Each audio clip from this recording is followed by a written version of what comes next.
Welcome back to the Weekend Warriors Show Recap Podcast. I'm Ty from the Unemployed Architects. Here today with Alex Girard and Ryan Edward Wolf. Happy to be here. Happy to have you guys in the room where the magic happens, right? This is where you guys have been working on the album. So let's get right into it here. How did you guys get a hold of each other? Do you remember? I think you reached out to me. I don't know. I saw your stuff you were posting, maybe that Ty was sharing. And No Place to Be stuff, maybe? I think so, yeah. I know, I heard some of your songs. I reached out to you. I asked you if you'd want to be interested in recording some songs, and you were, and we kind of got to it, and I'm really happy with the progress we've been making. Yeah, I would say you're making the most appearances on this next album of Ryan's, probably out of any of the special guests, so that's pretty cool. Yeah, was it like four songs? Somewhere in that range? Yeah, something like that. I think we recorded 4. All sound pretty decent. I'm happy with how they're turning out. And the guitar playing on it is very, very skillful. So Thank you. My compliments to the chef, I guess, on that. That's very, very good. Looking forward to seeing like the final products and everything. Definitely. Yeah, me too. So you have some shows coming up. Let's get into those. Alex, you're playing the Road to Summer Camp, is that correct? Yeah, next... when is this coming out? Monday? I don't know. Whenever I get it, because as of now, I do all the production part of it, so it's like I have to get it to my computer to edit it with the 2 cameras and the audio. It makes it a little bit tough. So hopefully, I would get it out by Monday, but we'll see what happens. Gotcha. Well, February 8th, we're playing Canopy Club for Summer Camp on the Road. Winner gets to play Summer Camp. Sweet. Yeah, always wanted to play. Wolfpack's playing this year. I'd rather not pay to get in, so it'd be great because I'm definitely going to go one way or another. Right. Well, festivals are great. I feel like they're like the best way to get in front of the most amount of people, and actually the people there are music lovers. They're people who come for the sole purpose of just consuming the liveness of the music and everything. And when I play a lot of other shows like bar shows and things like that, it's not necessarily that type of crowd. You know what I mean? Yeah, there can be a lot going on, but also to have the opportunity with summer camp being so close by, it's only about 40-minute drive maybe or something. Exactly. Yeah. And the level of bands that play there, it's unbelievable. So it's really cool they have so many local and statewide bands be a part of the underbilling there, and just to get to be a part of the experience would be amazing. Right. It's unfortunate to me that you have to do a battle of the bands. Yeah. To try to make that happen. I know that's kind of how summer camp does it, but I don't know. There's something inside me that's like, I don't like the pitting of bands against each other because we're all struggling. We want to work together. We don't want to work against each other. I think thinking in that mind frame isn't necessarily the healthiest. And also I've played Battle of the Bands before, and there's always just some of those shows you have to play where you have to sell your own tickets to play, and it always has a little bit of a scammy kind of feel to it. Yeah, I've definitely done my fair share. That's the only reason I have this opinion, I think, is from the experience of doing it is a lot of it just ends up and it's a popularity, it doesn't matter the best. We won one once and we definitely shouldn't have. We just brought a lot of people and that got us to win. That's the key. Sometimes that's all it takes. But come out to Campy Club. there you go. Yeah. We actually and normally it wouldn't be our thing either, but we got asked to participate in a Battle of the Bands at the Stable in November for a chance to play a music festival really similar to Summer Camp on the Road, but it's a music festival down in Arkansas called Backwoods Music Festival. I think somewhere in Mulberry Mountain or something. My landlord's son went to that and he got me a shirt at the. Really? Yeah. I have a Backwoods Music Festival shirt somewhere. It had some really awesome bands. Yeah. I was Lettuce, String Cheese, a lot of I think Keller Williams, some of the ones you see around here too. Pigeon's playing ping pong, so. And so we won that at the stable, and we get to go play that, and so we were just like, well, let's try our luck at this, you know. Yeah, I mean, it's the level of entry, you know, the price of entry to those festivals at the level we are at, you know. You have to do the Battle of Man. It's unfortunate that that's, you know, the way that you have to do it, but if you want to get in at some of these places, you pretty much have to. I saw Lettuce perform at the Canopy Club. They're really good. Oh yeah, no, they're great. Yeah, I'm not as familiar, but you know, hopefully I will be at some point. Maybe I'll see them at a festival at some point. Yeah, definitely. I think they should be at summer camp too. They normally come through a little bit. I think they're New York or something, but they're all over the place. That's awesome. Yeah, they're great. But anyhow, I think festivals are just like a great way to, you know, show off your music, and like you have stuff on the Spotify and stuff, so you know, if people like you're seeing a mass crowd is seeing you, and they're music fans already, so those are the people that are probably gonna, you know, do the Spotify search after and actually become fans instead of, you know, at a bar you might hear a band you like, but are you gonna do that extra legwork at the end of the night to find them later? I don't know. It's a different type of person when you have one purpose. Yeah, I feel like there's also this weird sense of legitimacy you get from it too. Like even just winning, we haven't even played it yet, and the outpouring of support, people want to come down with us. It's great. I think once you get the opportunity, if you can perform at it, then maybe you can get more of those same opportunities. Yeah, definitely. So it really opens a door, and it'll be nice to play on a bigger stage like that. Yeah, definitely. Yeah, I got to do Shoe Fest last year. That's awesome. Yeah, that was a really cool. It was a really good setup. Nice big stage, good sound system and everything. And you know, I just kind of, you know how those things happen. You just kind of fall on things, like you're saying sometimes. And I just kind of lucked out. And I've played in my garage a few times. Yeah. I can't say that. I've been there. I've been there when you've played in your garage a few times, but Good times, good shows. Right. Well, I mean, you're not as into the performing live, you know, for a long period of time. Yet. Right, but you're trying to get there, right? Trying. All someday. Right. Well, someday I'll try is what I mean. It's going to be the summer of Ryan Wolf. That's what we're exactly. hoping. He's going to unleash himself on the town. Look out. I played at the Eagle Theater once in Pontiac. That was cool. Opening for some cool other band, probably.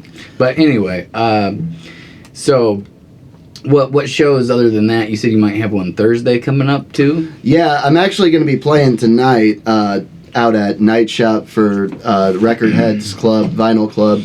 That should just be a little short acoustic set. Next month, NoRobot is playing March 24th at Night Shop. I can't remember who else is on that bill. The Backwoods Festival is 420 weekend, so I'm glad I have plans for that. It's right around the corner. Yeah, it's coming up quick. And then also, I got a couple other groups.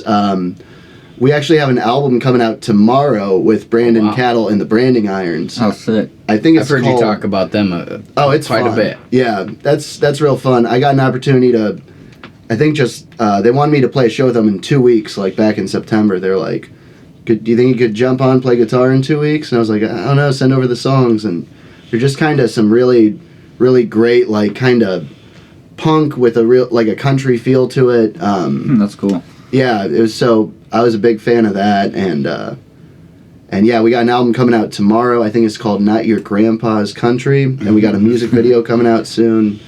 Where'd y'all record that? We recorded that just in our drummer Toad's basement. Right. He does all the work for Nap House and stuff, all the audio stuff, and our Brandon Cattle, our fearless leader, he really likes the lo-fi kind of just live take it sound, and then he did vocal overdubs with Joe Holland, I think. I think not too many overdubs other than that. He did all the leads. Yeah. That's cool. Well, yeah. So I mean, lo-fi. That's right up your alley there. Yeah, Wolf. for sure. That seems to be something that you strive for quite often. Yeah, I mean, there's something about that sort of like raw sound that's it comes off natural for some and for others not. But I always thought it was just like a raw, unique sound. Like it's like you're not hiding behind like all these like processed effects on the mixes or whatever. It's just uncut. It sounds how it should sound, if you were to hear it performed. Which, on your last, the No Place to Be album, I think, was kind of like the main thing. And this one that you're working on now, I mean, has that same vibe, but, there's just more musicians. Yeah, definitely. So it's like an expansion. Yeah, I thought it would be interesting to just, like, bring a bunch of people together and try to make something really unique. And it's called Sad Eyes of the East. That's the name for sure. Now you're setting it in stone. Pretty sure. Yeah, I'm pretty sure. Might change 4 more times before. Heard it here comes out. first. Sure. Yeah. But, and if I change it by the time you release this, you can just edit that part out. Yeah. Yeah, I'm not re-editing. Just cut it in right here. the new name. But the songs are turning out like really great. It's definitely a sadder album. And it's definitely, I would say, lo-fi, but it still sounds really good. It's just like, it's done with one microphone or iPad, which... I still haven't decided or not if I'm gonna get it mastered or not. Like, I may try to, undertake that myself or whatever, so to speak. I kind of like the idea of having this sort of like vinyl crackle throughout the whole thing. Very subtle, like not like, like blasting in your ears. And with the way you have it set right now, I think it kind of has almost like you're sitting by the fire, like a campfire maybe, That's or like interesting. fireplace kind of. Or like on a beach. Yeah. There's a lot of beach themes. Yeah, I think there's some wave kind of vibes there with the record player crackle, can't say it, as well. We were working on a song last night called My Confession, and that one, I'm really excited about that one. That one turned out really sweet. His guitar work is amazing. Hey man, you gotta have a good solid song. I mean, like the thing too is like, it's been really easy and seamless working together, which you don't always get. I mean, most of the time you kind of got to work at it. So, I mean, you can't complain about that. But having a really solid song. My biggest problem is what can I even add to this to make it to improve on it at all, because I mean they're pretty solid, and so the fact I can arrange something that fits in, doesn't change it but adds to it is, I always feel really happy if I can do that. And it's very complimentary. It doesn't take away, but it's an addition. It's not like you're just like adding noise for noise. Yeah, and that's the thing is, a lot of times I'm even just coming over here, I'll listen to the song, I'll figure out maybe the key it's in, but I'm not sitting writing at home a lot, so it's kind of like, let's see what we can do. And you've been using my little cube amp and my, not so nice electric guitar. Hey, so. it does most of the work. Yeah. It's just crazy that, like, I don't know, with you, the way you mix things and stuff, like I was listening to that song you guys worked on last night, and it just it's like such a clean sound for being kind of not great gear. Yeah, what definitely. I mean?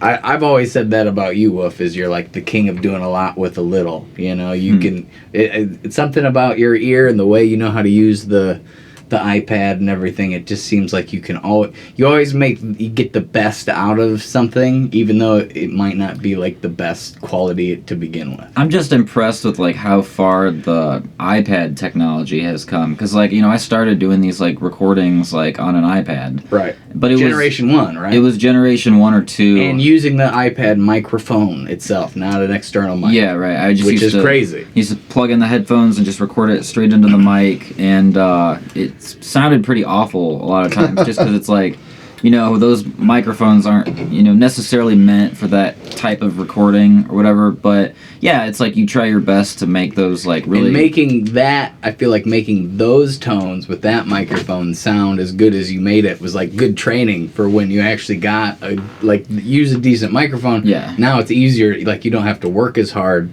and your starting point is much higher than it was just using that iPad mic. So Definitely. you can get to that good tone a lot quicker and maybe get a way even better tone. Well, and with all the updates on GarageBand too, it's like, you know, that recording software is basically a circus now. I mean, it has all these different sounds and you know, ways to, you know, mix your tracks and just like ways that, you know, you weren't able to do back then. So it's like there are a lot more right, and I think you're more well versed with it too, because as it's been updating and growing, you have been too. So yeah. You've been recording music pretty much the whole time that it's been doing that. So I mean, it levels up, you learn how to use that level, it levels up, you learn, and it's just crazy the quality you can get. I mean, I remember recording stuff in my high school bedroom with it was like a Tascam. Yep. Was my I had a 4-track Tascam cassette. well that's even crazier because that's mine at least hooked up. It was an interface, so I could plug it into the computer, my big old desktop, and then I had a little Cubase was the program I would mix with, but I could never even come close. And I mean, part of it was my ignorance to recording in general, why a lot of those recordings weren't great, because I'm sure there's a lot more you could do with that stuff, but like hearing what you can do on an iPad now is so crazy. It's just like night and day. I mean, it's probably Definitely. equivalent to going to a studio back then, you know, like you can get Back then for sure. like 2005, like going into a high quality studio, you can get almost everything you could have paying a studio, you know, $60 an hour or whatever. But if you just buy the iPad once, you can, especially if you're just doing an acoustic kind of thing. I mean, they do have pretty good drum presets and stuff like that too. I mean, you can get away with a little bit of that, but all you need is like a good mic, and it is crazy how much you can do. Yeah, you have to be kind of picky with those because it's like, you know, well, now there's like so many options, so it's a little bit easier to be picky, but you know, some of them are like better than others for sure.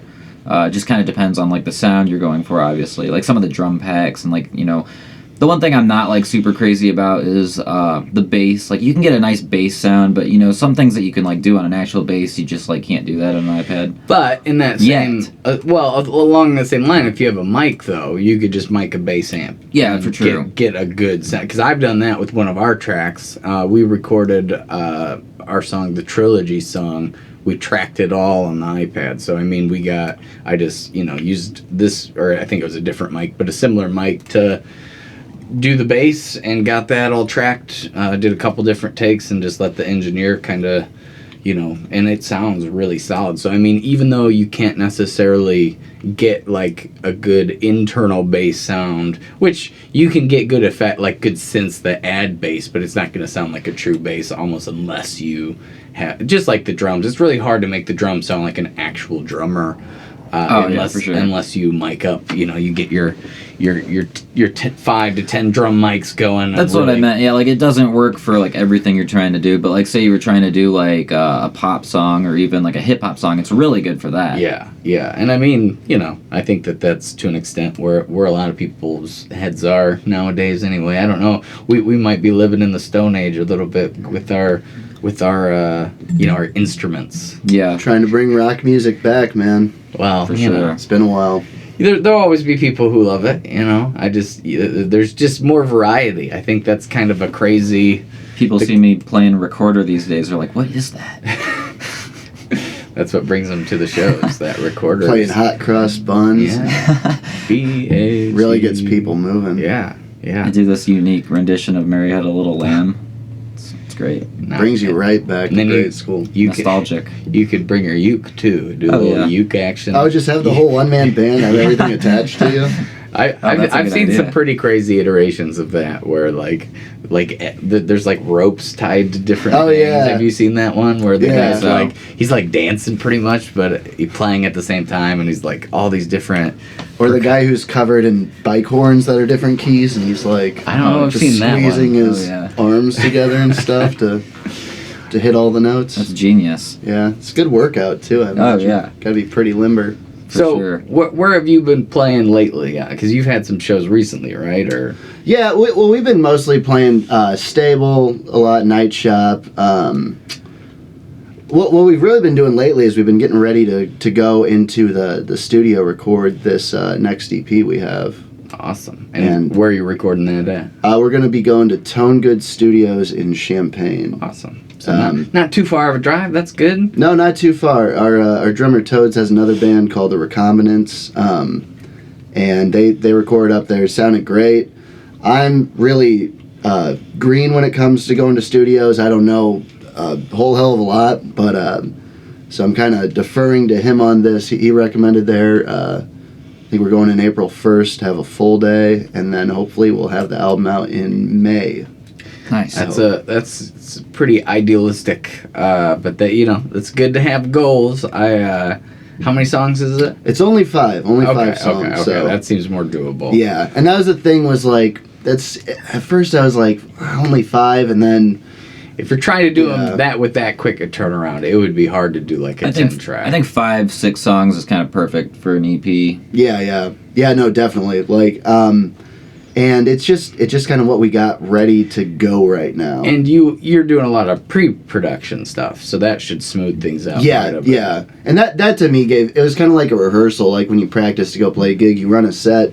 We just got in Toad's home studio and just kind of went at it like we were going to be in the studio the day. Right. Live tracking, overdubs, arrange some key parts, vocals, just everything. So we go in there, we kind of have an idea what we're going to want to do. Yeah, that way you're not burning time being like, well, should this part be like this or like this? Right. Or, maybe you don't even have a part for something and you just have to like totally figure, that all burns so much money when you're in the studio. So And the more you go, the more ideas you get. Like he started laying down these key parts and I'm like, oh, I like that. And then at one point he had like horns come in and I was like, shit, I kind of want to do that now too. I think he has a horn player in Champaign. So that's sweet. Live horns would be pretty cool. Yeah, so we'll see what happens with all that. But if you had that for the Battle of Bands, you might seal the deal, right? Oh man, yeah, no doubt.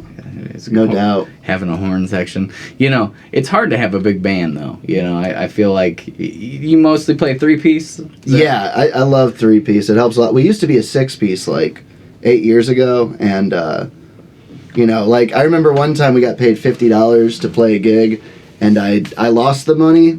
Sorry about that. And I remember I figured it out. I lost the money, so I had to go up to everyone and be like the next day, like, "Hey guys, I lost the pay.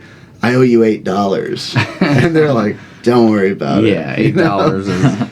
When you have those big bands, it's just hard to maintain the dynamic and the chemistry and the travel, pay, like all this stuff has to be a massive issue, I imagine, if you got like a whole horn section plus a full band on top of that. I can't even imagine. I worked at a music store a while back, and some of the people would they would play in this big band that one of the guys was kind of in charge of, and a lot of the shows they pretty much just did it for fun. That's ultimately any money they would make, they would give it to the main guy that like books the shows and arranges all the music, and the guy that's working the hardest. But I mean, ultimately, even for them, I mean, they're making almost as much as I make to play these shows, and then they have to split it 12 different ways or whatever. It's that comes out to almost nothing. So it's like it's not really. I think you just have to almost have a different mentality, unless like you're in one of those upper echelon kind of groups. But yeah, where you can really ask for it. Yeah, I mean, even sometimes the shows we get on, it's unless you're really grinding, like you're not gonna always be making money, or maybe it is kind of more for like the sake of being on the bill more than.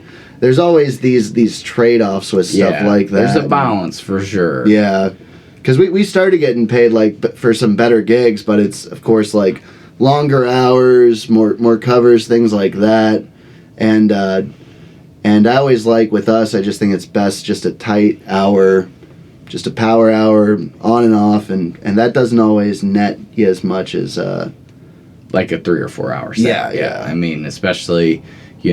With me, that's like 90% of what I do are those 3 or 4 hour sets. But, and I get to keep all the money since I'm doing it mostly one-man band, which is, how it kind of I can sustain myself. I don't even know, like, if I was in a band, like, it would be so hard to to keep everybody happy and paid. And one thing we do too is we just keep it in the band fund for the most part. If we get like a good paying gig, then maybe smart. we'll pay it out. Like if we get like 600, we'll pay out to the three of us, each a couple hundred. But we it allows us the studio, the merch, stuff like that. The Arkansas road trip, which is going to be. We just don't want to be stranded in Arkansas. Right. So I mean, don't get me wrong. When I was with the Unemployed Architects and we played 5 years of shows were only band fund shows. Yeah. We did that plenty, and that's how we afforded to record Design to Shine and all the other kind of wild stuff we did, all the gear we had to do all these crazy shows and stuff. Was all kind of by that supplementary income there. But, at a certain point, you want to try to get to a place where, you can make some sort of money doing it. Definitely. But, where that line is, I think is different for everybody, too. And depending on, who you're working with and how easy it is to work with them and all that stuff. There's a lot of factors when it comes to trying to make money in music. It's kind of... almost laughable, I think, to some people. I mean, it's really not always going to be the most, it shouldn't be your immediate goal, but I think once you find your, like, don't be deterred if you don't make money or if you don't see it coming in.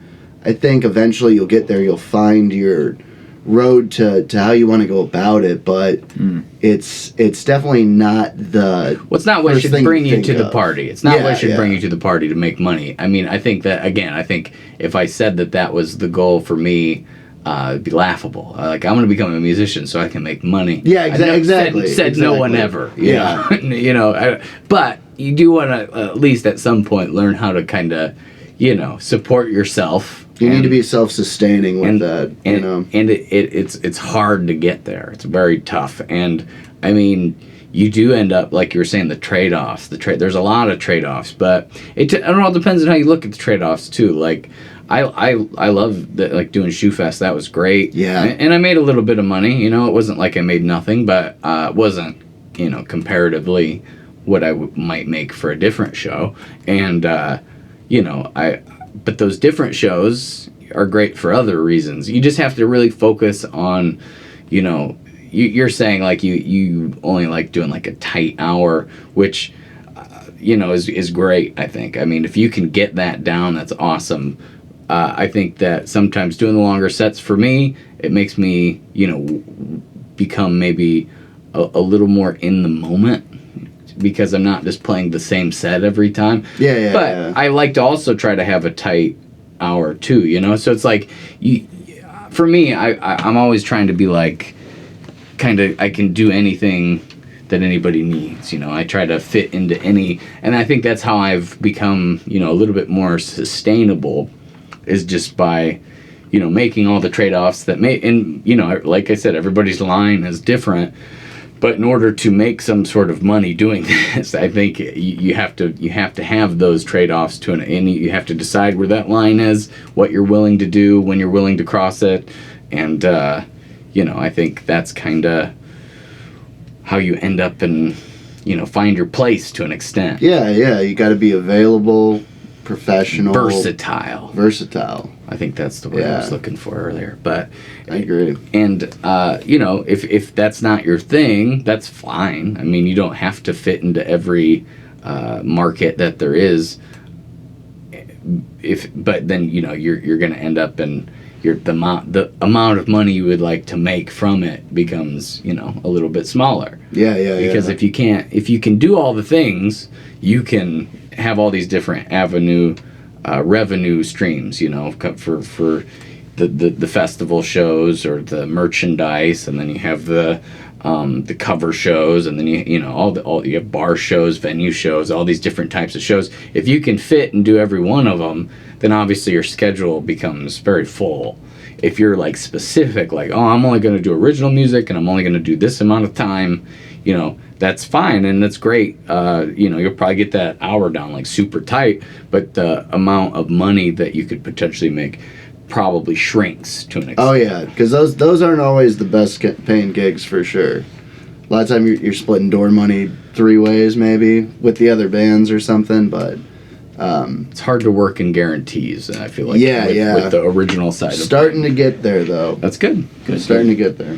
You just got to put in the work, I think, is what it kind of boils down to with a lot of this stuff. I mean, how long have you been at? I mean, I feel like when I started, I saw the NoRobot name. I mean, I definitely had Unemployed Architects, like, predates NoRobot for sure. I remember being in other bands, seeing your guys' stuff. I mean, I first started, like, playing, like, music at Potbelly, like how they had the musician up there when I was 17. And I had someone recently come up to me, like, I remember you from that. I don't think they do that anymore. I'm sure that was the first thing that got cut with COVID or whatever. They're like, we don't need the music. Because I did it, I was getting $10 an hour, like, 18 years ago. And I had a buddy maybe a couple years after me, he was getting $15 an hour. So you didn't get to play more than once a week, but...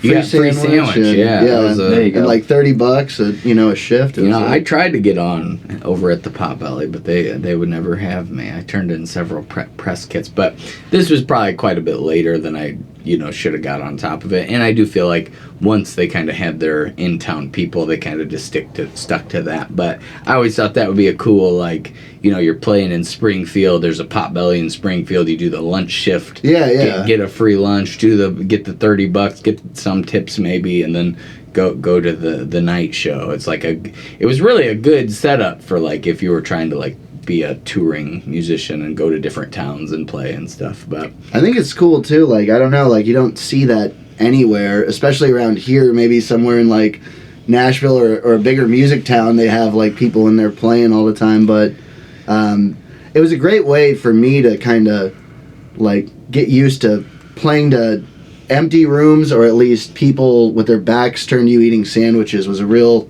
good way to get used to being out there, play a song, awkward silence, kind of pay your dues sort of thing, so that when you play empty rooms later in life, it doesn't, you think back to sitting in that sandwich shop and you're like, this could always be worse. Right. Yeah. And if you're playing with the band, there's definitely that even if it's an empty room, you're still jamming. You know? Like, you're still having fun. And I always like just pandering to the staff, like, let's get the staff into it, you know what I mean? Like, well, that's one way to get hired back, if the staff likes you, I think. Definitely. There's something different when when I have those shows now, and I'm playing my one-man band set. It's like, it's still fun. I mean, I still have a good time, but it's, when you're with your group of whomever you're playing with, and you can kind of bullshit with them a little bit. Yeah, you feed off of each other a little bit. Joke around, and it kind of lightens the atmosphere, and just your lightness kind of is reflected, I think, sometimes in those full band type performances, which you've played a little bit in some bands, right? Yeah, just a couple. You don't really like, you would prefer to play in a band, from the way I understand. I mean, I think I always enjoyed playing with other people, just like something about bouncing something back off somebody and they're kind of doing their own thing. It's just more fun, And that's that. That's it. That's it. Well, I mean, are you looking to start a group maybe here, or? It's too soon to say, honestly. I've definitely, I've met a lot of cool people in the last couple weeks. Like, we just met, and, I met Janae Thomason, sorry. And, she was super cool. We made some music together, and I've just been kind of, enjoying, like, making songs right now. But that's so about it. Is your plan to try to play these songs out, like, acoustically, or do you think you're gonna try to get something together? It would be cool to, like, set up, like, a couple shows in the near future, maybe, like, when the album is getting ready to come out, where it's, like, everybody's there, everyone featured on the album and performing those songs live. I think that would be super dope. I think that'd be really cool. Yeah, for sure. Well, I do think that Alex would be a good resource for how to approach that maybe better. We talked about it a little bit, how that would be kind of a cool thing if we could make it happen. Maybe the night shop or something like that. I think they're always open to having something in there. Especially if it's like gonna bring a lot of collaborative people together. I think that's, you know, and then maybe their groups can play a little bit too, supplement the bill, and you know, you have 4 or 5 different groups, and then you have your set, which you bring up guests from every member of maybe the other group, other groups, and yeah, that would be really cool. Yeah, and I think the Night Shop might be kind of more open to that than some other places. I don't know. There's really the Night Shop, the Stable. Original music is hard to find places to play, unfortunately. Yeah, and then coming up on Town and Normal events that are normally Right. just during the summer sort of stuff. But yeah, could always use some more venues, you know, like I Definitely. yeah, I don't know, but Night Shop's great with like getting a lot of people in there, a lot of different kinds of music. Yeah, they definitely. It's really cool. I think because we're kind of like a pass through on the way to, you know, St. Louis or Chicago or Yep. you know one of they get a lot of cool touring kind of Wednesday, Thursday. They typically do like 45-minute sets, right? Like for original artists. I think it varies quite a bit. Yeah, I think it can be whatever you like too. I know with some of the acoustic sets, like I said tonight, I think I'm just doing about 30. Not really a show, but I think they just do whatever suits the bill, you know. I think they're more concerned about people going overtime than undertime. That for sure. That's something I always am, you know, try to be a little, because for me I have like a probably 10 or 15 song set that I usually want to get through, but you know, we get towards the end of it and I'm like, well, it looks like I need to cut at least 4 of these to kind of get to the ending, as opposed to, you know, for me, and that's probably it's honestly a better way to is to have less, you know, and just do that really for a show like that. I feel like doing a small, short, concise set and giving yourself, because what happens to me a lot when I'm playing shows like that is I'm trying to rush to get all these songs in, and then I'm not like breaking in between, I'm not talking enough. You know, it's probably better to, you know, err on the side of less than more. Yeah, if you're trying to fit it in, you're like, you know. It's always good too, I think, to be like over prepared, and then that's what our set's always a couple songs too long by the time we get up there. I'm like, all right, what do you guys want to cut? You know, like what are we gonna, we know what we want to end on, what are we gonna lose before that, you know? Yeah, and I don't know, I just think like it's better to have more songs, but to plan for less songs, I guess is what I'm trying to say. Like, it's good to have a few extra just in case. Oh no, do I have enough songs? I don't know. You're probably write a few more by the time I'm sure you'll be good. Well, I'm writing one right now. well, being prepared to play them live is a different thing. Sure. Because you have No, you know, I've hundreds of songs. Yeah, and I come in here like after like recording sometimes, and like I play No Place to Be front to back, and then I've been getting in the hang of like learning these songs front to back, and I have like all the lyrics memorized minus like, you know, 1 or 2. Well, that one Train song is about. I actually memorized that one. All right, let's hear it. Yeah. All right. From memory. Where's no guitar? All right, shucks. But I'm looking forward to that one, being out and stuff. I think that's a really interesting song. Well, and you showed me that CapCut, you know, video editing software, and I ended up making this like kind of weird lyric video to accompany the song, and I thought it turned out really cool. It was fun to make. It's a cool little, and CapCut is free, so I mean, if you need captions on stuff, it's great, but it also has a lot of extra features for, you know, different editing for videos and stuff. So, and it can export in 4K, which is cool. But definitely highly recommend. You know, definitely. As poor musicians, you know, we have limited free tools, and I think the more you can kind of jump on learning how to use those, and I think the better off you are ultimately. Definitely. But so I was gonna talk about my shows last weekend a little bit. I played at Door 4 Brewing in Decatur on Friday, and then Saturday I was over in Davenport, Iowa at Kilkenny's, which has been a regular spot for me. Friday night was a 2-hour set, and you know, even that sometimes is weird for me, as far as like, I'm used to playing longer sets. It's like I don't know what to cut, and a lot of times I don't really plan a set list, And then like I was really feeling the originals very strongly at the beginning, but by the end I think I was playing quite a few covers and weird ones, playing lots of old Kings of Leon kind of deep cuts. But Taper Jean Girl. no, I don't know that one. That is a good one though.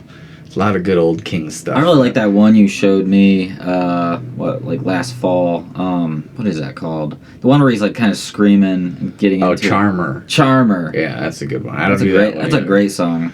Yeah, there's a lot. Have you ever listened to any old Kings of Leon? I remember when they first came out, his voice was so cutting that, what was it called? Like Four Kicks or Four... Four Kicks is one of the songs. Yeah. There's Young Youth and Manhood, I think, is one of them. And then Aha, Shake a Heartbreak, I think is... That's the name of the album, right? Yeah, I'm saying album names. So those would have been the first two, I think. But I think Four Kicks would have been on the Young Youth and Manhood, I think. Whatever the first big studio release. Yeah, I remember seeing the music video for the title track off of that, maybe. Right. And his voice was so, like, different compared to a lot of the videos they were showing then that it really stuck out to me. And I was really surprised to see how much of a singer he kind of became in his later stuff, because that stuff was really... really rough. Like, in a way I enjoyed. It was just, it's very CCR. That's what I compare it to. Like, it's very kind of like grungy, kind of swampy rock. Yeah, and his voice was really like cracking on every note he was singing, kind of like a real...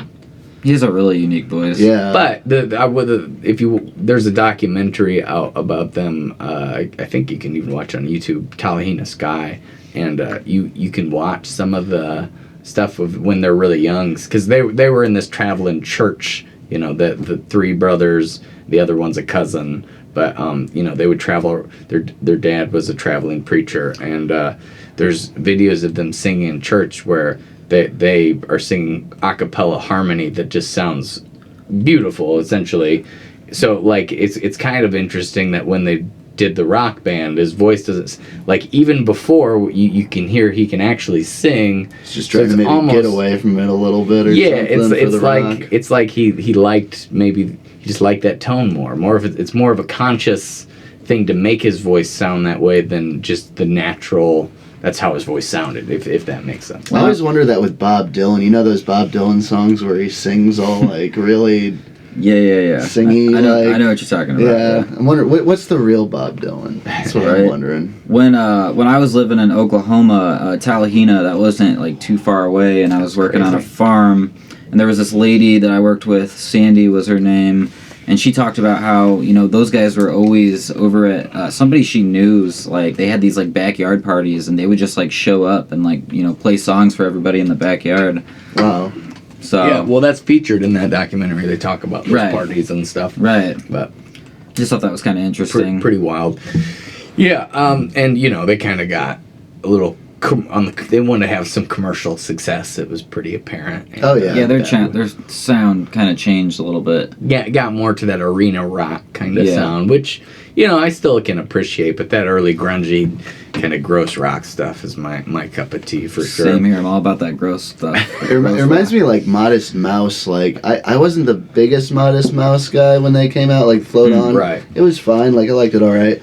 But then when I heard, like, the early stuff, I was like, what is this? It was way different. I liked it a lot more, It's just... It was different, more original, more, at their core, kind of what makes them different. Yeah, definitely. I always think, like, when you're recording your music, at least for me, when I'm trying to, like, make it sound so perfect all the time and, like, really getting into the weeds and the details with all that stuff, it's like, am I losing some of the magic? And you have a song that's kind of related to that coming out in March, right? I do, yeah. Well, I mean, it's related in the fact that you made a connection just now, I think. But I don't know if it, anything that I say magic, losing the magic, I guess, kind of is. But I just want, I guess... That's what that song's about. I mean... Well, I mean, it's about a lot of things. Yeah, I don't know if I would say that's... But I will say that your No Place to Be album is what kind of the rawness of it is kind of the approach I took in the recording process of that song. And so, I mean, I think it is related to that song in the idea that, like, I'm trying to be as real sounding as I am, like if I were to play in the living room, kind of. And so in that sense, yes, I agree. I don't know if the actual lyrics, you know, the magic can mean whatever you want it to in that song. I think for me it was, you know, kind of a very specific thing, and as the song, you know, kind of, I played it more and more, I think the scope of what I was referring to kind of got bigger and bigger. Yeah, man. That's what makes good songs, for I sure. had a blast just when you were over there at Eclipse mixing them with Eric, just like popping in and, you know, seeing the progress or whatever. Like, I feel like you know, from where the song started to where it's like ended, it has like a really nice like sound to it. And it was really cool to see Eric as always too. Yeah, Eric's such a good musician. He was doing some drums for a different song of mine. Like, I don't know, it's just fun to watch him work sometimes. But Totally. Anyhow, so I was talking about the Decatur show. I don't know how I got off on such a tangent there, but it was I don't know. I guess I was saying, like, the 2-hour set thing was. It always is weird for me because I don't know if I should take a break, and if I take a break, where do you put that break? And then when you're playing at a bar, it's like, okay, well, people are starting to show up a little bit more so the later it gets. So it's like, with the 2-hour set, it's, you know, if you're playing 3 or 4, it's like, all right, after the first hour, I'm definitely going to take a break. And then, you know, 45 probably is going to be how I rock the rest of it. Pretty easy. But, you know, that tends to shift a little bit depending on, you know, the crowd and how I'm feeling and stuff. And sometimes I just have such a tough time, like, taking a break at all, even on those longer sets. Like, I'll play like 2 hours straight.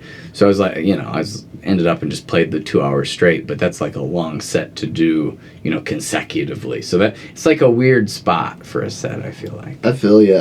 I think, like, a lot of times, I mean, I have issues with my arms sometimes where 2 hours can be kind of tough even with a break sometimes, but you know, you're feeling good, you just want to keep it going, and then sometimes you start hitting the wall like at an hour 30 and you're like, man, I wish I would have taken that. Yeah, because you don't feel like taking a break in an hour 30 is right, because then when you come back you have 20 minutes or 15 minutes, and then at that point it's too late, but you're kind of like, damn, maybe I should have. Yeah. Do you ever get like hand cramps from like playing the guitar like that? What really what happens to me that always freaks me out is I'll get like my hand will claw up, and then I'll have like a knot in my forearm that I have to like massage keep out. playing, and then I just kind of do this. Oh, I see. And that's real fun, and then my hand is kind of screwed for the rest of the night. It gets real sore for me anymore. You get one of those real bad cramps, but I wonder if there's something you could get like on Amazon or somewhere that's just like a little thing that you carry around with you that would just, you know, rub just real pull fast. out a little, like one of those little muscle massagers right there.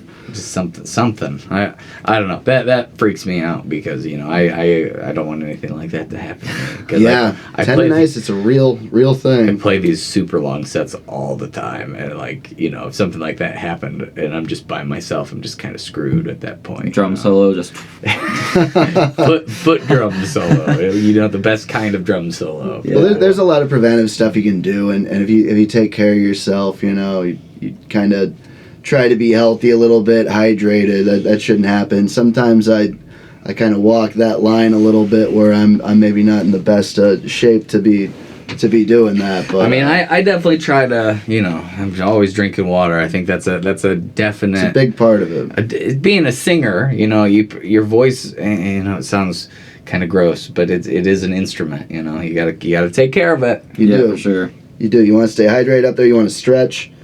You want to warm up if you can. You know, and that'll all just help your playing too. But it'll help prevent a lot of that sort of injury and stuff you can get, because I went to a doctor. He said it was tendonitis, and then he said it wasn't, and then he was saying it was repetitive strain, which is something like a lot of, you know, anyone gets. If you're a pitcher and you throw baseballs for over and over again for decades, like, your arm's gonna get strained doing that. If you play guitar for a long time, it's gonna happen. But you can do things to take care of that, and that's something I certainly didn't think about at all, because I just played and play all day, and then eventually you might hit that wall, you know. But But you can always do little things, easy little things every day to take care of it. I wish I would have known a little bit more about back in my youth. Wasn't that long ago, right? It wasn't that long ago. An old man. Yeah. Sometimes I feel that. Sometimes I feel that. How's it 2023 already? And then Woof over here, baby Woof. Yeah. You're the young one here. You're the one that's the youth that you bring to the table. Well, that here. all changes in July because I'll be 30. Uh-oh. It's going to overtake us. I'll be 30 this year. God. Yeah. I don't know. I don't feel like... Makes me feel even older. Yeah. Yeah. Well, makes me depressed. Yeah, I mean, I don't think I just don't get too bogged down with, you know, I think of my age as my accomplishments, you know, it's like that's more the thing I focus on. I don't really get too bogged down by the number, but, you know, I think anybody that wants to be a musician, you know, probably would think that they would be somewhere else when they were 34 than where I'm at. Hey, you know, a lot of people don't stick with it. I mean, like we were saying earlier, there's not always a lot of money in it. You know, you don't always get recognition. Like, yeah, but like you were saying, you can't be, if that's the reason that brought you to the show, you know, then you're not there for the right reason to begin with. You know? Exactly. So staying with that long, I mean, even people who still play, they'll take years off, and I just think it really... How can you take years off? I don't know. That's I impossible. don't play guitar every day, maybe, but I know people who are like, oh, I haven't played guitar in 3 months. And I was like, how? Yeah. I just don't. Yeah. That's not even an option. What do you do with your hands? You know, like... I don't know how to comprehend that when people say they're musicians, but they, you know, I just, you know, I used to have a buddy who would be like, I'm quitting guitar.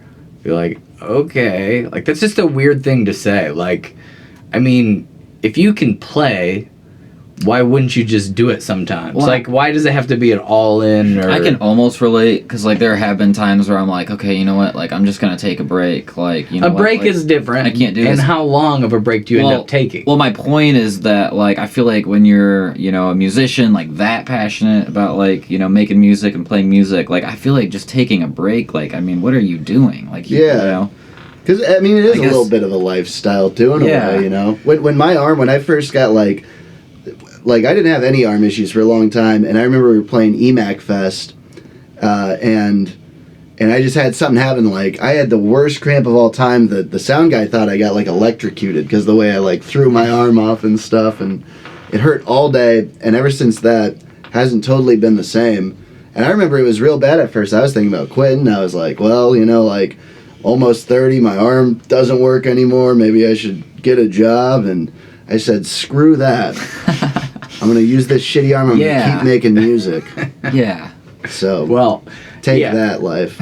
Yeah, I mean, it's almost a compulsion. I don't know if I could really ever stop. Just like, for me, it's just like, I don't care about anything else. Like, it's hard for me to focus on other, like, aspects of my life because I'm so into the music. Like, I get so deep into the actual just creating part, which is fun to watch. I mean, I have that passion when I'm like writing a song, maybe, but all the other stuff besides performing the song, like that's, you know. For me, like, just my method is just like being in the present moment, and like, you know, I'll say like I'm not gonna write any more songs, but then one day I wake up and I feel a certain way, and it's just like, if that's the healthiest thing I can think of to do, is to write a song. And it seems to sort of just bleed out of you to an extent. Which, you know, I wish I had that problem. It's like a journal entry for me. Like, I try to put all, you know, everything into it, but I don't know. It's like the longer I've done it, it's like, you know, there's so much of the bureaucratic stuff you have to be on top of, you know. Yeah, for sure. Like I want to just sit and write songs and learn songs all day a lot of the time, but really I end up playing. To be fair, I don't have a lot going on right now. Right, so. But I mean, you know, but again, that's partially why I'm jealous. You know, I don't just get to play for fun as much as I used to. I still do. Don't get me wrong. There are nights where I'm like, you know, screw my practice regimen. I'm just gonna play what I want to play. But you know, I don't get as much of that as, you know, maybe I would like, because it's like I gotta maintain a 3-4 hour set. I always gotta keep practicing, because if I I just feel like if I let it, I went through a phase for a while when I first started kind of playing out. Like, I mean, maybe this was just a leftover mentality from high school, but we'd get together like once a week, we'd practice, and then we'd have a show, once every few months. And then like, so when I got out of high school and I started, kind of playing out again, which, there's probably a 6-month break where I, just kind of getting used to college and not really knowing what my even avenues were for playing, where, I wouldn't really practice a whole lot. It'd still be kind of that same, there's an hour of practice and then go out to play a show. Then I started doing the open mics where it was like 3 open mics a week, which that was pretty, intense as far as, that was probably the most practicing I'd done, because then I'd practice a little bit for the open mics and then have the 3, 15-minute slots or 20-minute slots a week. And then we'd start to get real shows, but then I still had that kind of high school mentality where I was like, we'll practice once or twice a week, we'll play the show every couple weeks, getting that routine. And after Blair left for a little while, because he came back and quit and came back a couple times. But I'd still be kind of in that same mentality, and I would always blame something else for being the problem, like, oh, the sound system was bad. All of the, maybe my drummer was late, or, there's always some excuse. But really what it boils down to a lot of times, I think, is, the practice. You gotta show up for practice. Once I started getting like on a specific regimen every week, it really just took my playing to a whole different level, and just how to, half of playing live, I feel like, is just knowing how to adapt to the weird situations you find yourself in. Because it wouldn't be a show if something didn't go wrong. Something's always going to go wrong, and everything's going to sound different, and you can't worry about the things you can't control. Like, I always just want to show up, give good energy, and, like, at that point, you've already prepared as much as you can. Yeah. You just got to, like, kind of let it ride and do what you can do. And that's why, that preparation is really important, because you put in the work before the show, and then the show is just what it is. It's a roller coaster a lot of the time. But I do think, hang on. Exactly. I do think that there is something to be said, though, about, there, like you said, there's a lot of things that you can't control, that you just need to let go. But you shouldn't just give up everything. If there are things that you can change to make the set better in the middle of the set, you don't just, I don't know. And that's another thing that's hard to really process in real time. Because a lot of times when I do my own sound and stuff, and I have to think the whole time, like, if a song sounds off or I feel a little off, I'm constantly asking myself why do I feel off? What do I got to adjust? Are there things that I can turn up? Are there things I can turn down? Am I trying to do too much? Am I just not focused? Like, there's so many X factors. There's some you should just roll with, like you're saying, especially those multi-band bills where you're playing 30, 40, maybe an hour. You're really just plug and play, and you're just like praying, and sometimes you're going through the motions. You're like, and not like you're giving the energy you're playing, but you're like, sometimes you're like, I can't hear myself. I'm just gonna trust this is coming out of front of house good, because I can't hear it up here. And a lot of times, it will, like, if you just kind of, like, if you at least know where you're supposed to be, kind of what you're supposed to be doing, you might not feel dialed in, but you can still, like, give. Because when you practice that much, when you really put in the time over weeks, months, years, even when you have an off day, it's not going to be that bad, just because of from an audience perspective. From an audience perspective, because you're always going to be your own, yourself up. You're always going to be which is good to have that, but it can, it's nice sometimes you get off and you didn't maybe do the best you could have, and that maybe they don't know everything either, but it still went over well, and sometimes you can just take that as a W and hope for a little better time the next time. But exactly. But it's a lot of rolling with whatever happens, and I think with the shorter sets, you pretty much, like you're saying, just kind of hold on tight and just get through it some of the time. Sometimes it's going to turn out awesome because everything just lines up. But I mean, how many? This is a question that I'm interested to hear your take on. How many good to bad shows do you, not audience, I'm saying, like your own, do you like? For me, I would say about 1 in every 3 shows for me is like amazing, and then those other 2 are somewhere between not amazing and amazing. Like, what's your ratio? I'd say it. I mean, it's probably got to be something close to that because, so there's my personal dynamic. There's the band dynamic. Like sometimes I'll have a bad day with my arm, and I'm just know it's going to be rough getting through that. Maybe I didn't hit exactly everything as I want, but I'm getting carried by the rest of my band, and that can get through. And so I feel a little personally, that wasn't my best, but we still did a good show. Well, and that's another thing I like to, I do bring up, I feel like a lot, is, even if you're on your best game, for a band, everybody, for it to be like 100% what you want it to be, everybody's got to be having their best set, at the same time, which I think to line up is a little bit tougher. Now, what you're saying is, that sometimes that carries you through. If you have 2 out of the 3 that are really holding it down, maybe it brings your worst show up a little bit, as opposed to what I was kind of saying is almost the opposite. Is it's hard to keep everybody in that same kind of mental, like ready to rock state and ready to, give it their all for, because there's a lot of things that come up and like we were saying earlier, there's a million things that are going to go wrong. Throughout always count on it. I think too, though, it could be a little bit of a hot streak thing too. Like sometimes it's just the energy of a show or something carries you through. Like, I mean, we played the Backwoods show in November. That went great. We won that, which I didn't think we were going to even. That's a good example of that right there too.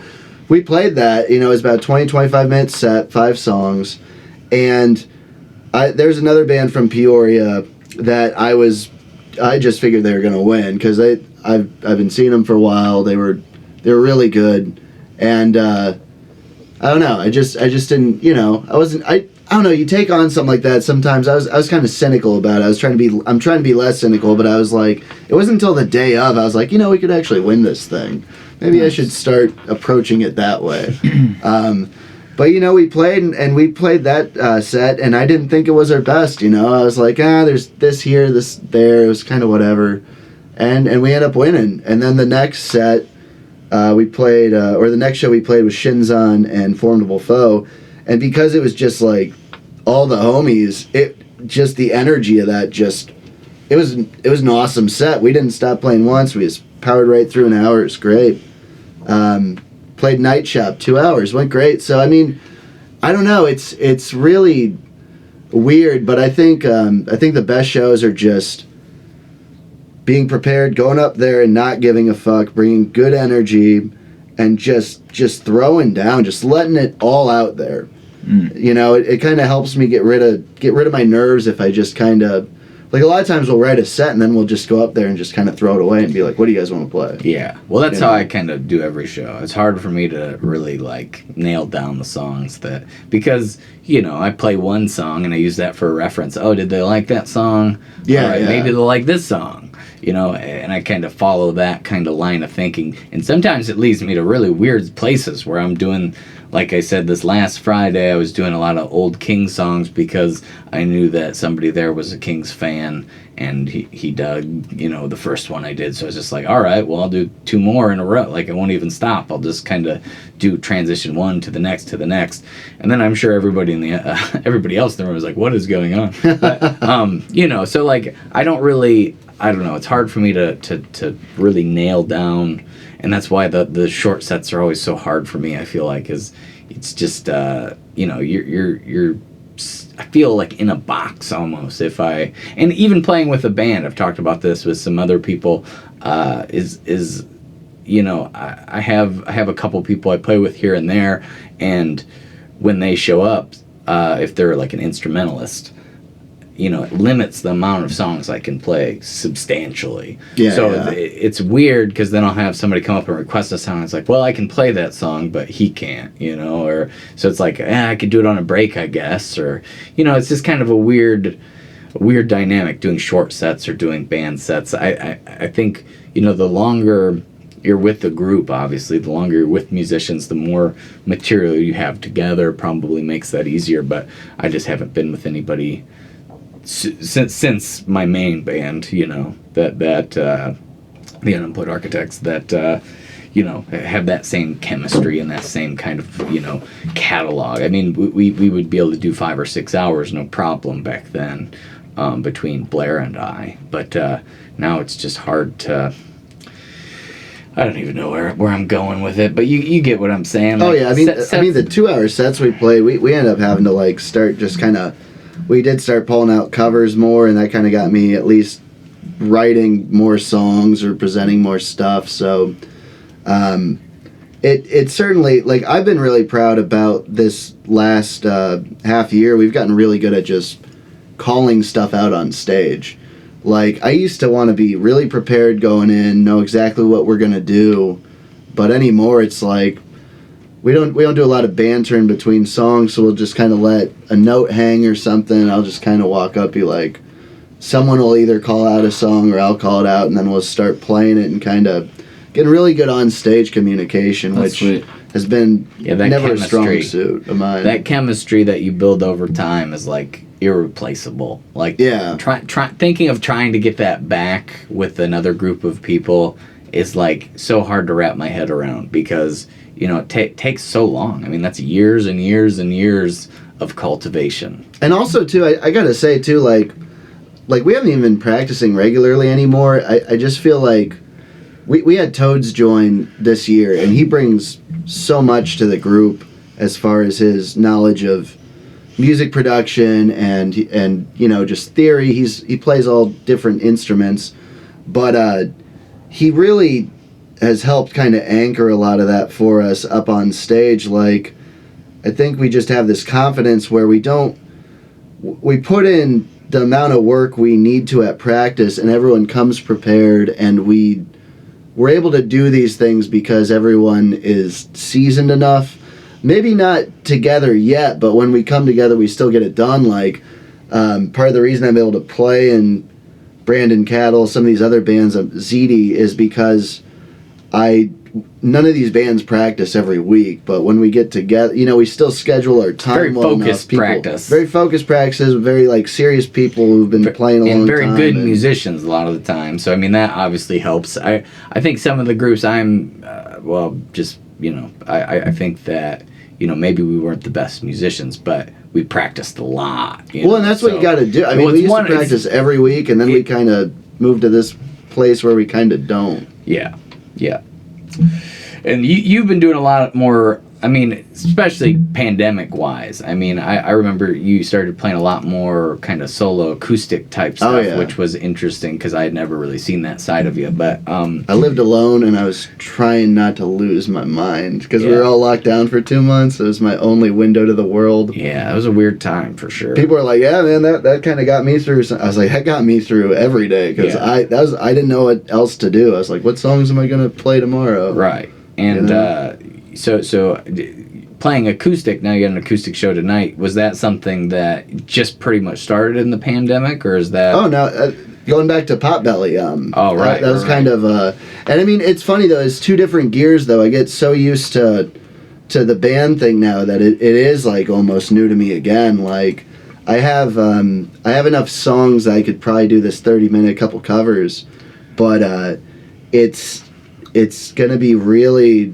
I'm going to feel like really green going in there today, and I don't even know how I'm going to hook up my guitar or anything, and it'll be different, but it's definitely a different mode for me than the electric guitar playing and everything else. It's a whole nother list of songs, a whole nother just one kind of my one-man band thing. Well, that's the versatility that we were talking about earlier, is being able to kind of do both. I think is a crucial part of kind of trying to be successful in this kind of realm of, I don't know if I don't really want to call it business because it's, it feels wrong to call music business, but there is a certain element of it that is business, and I think the best way to capitalize that way is to be very versatile.